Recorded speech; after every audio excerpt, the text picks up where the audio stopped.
খালের দেশি চিংড়ি মাছ আনছি, আমরা আজকে বাজে খাবো। চিংড়ি মাছগুলো এরকম করে কাটিয়া সুন্দর করিয়া তারা সে লইতেই দেয়। মাছগুলা সুন্দর করে ধুইয়া তারপরে মাছ দেওয়া শেষ, পরে মশলা টসলা মাছ ফেলুম। আদা বাটাটা দিয়ে দিলাম, রসুনটা পরিমাণ মতন দিয়ে দিলাম, একটু কাঁচামরিচের ঝাল,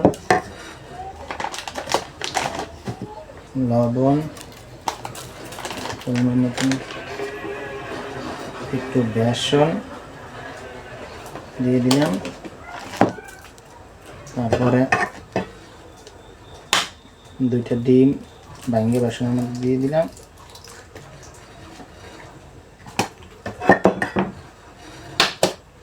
আর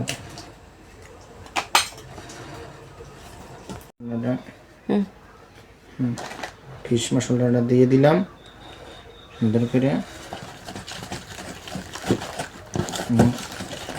একটু পানি দিয়ে দিলাম। দেওয়ার পরে 20 মিনিট ফিশ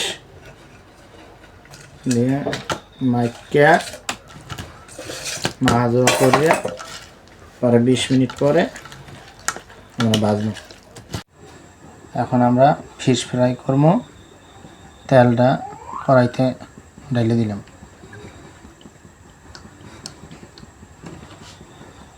20 মিনিট হয়ে গেছে। এখন মাছ তেলের মধ্যে ঢেলে দিলাম, তেলের মধ্যে।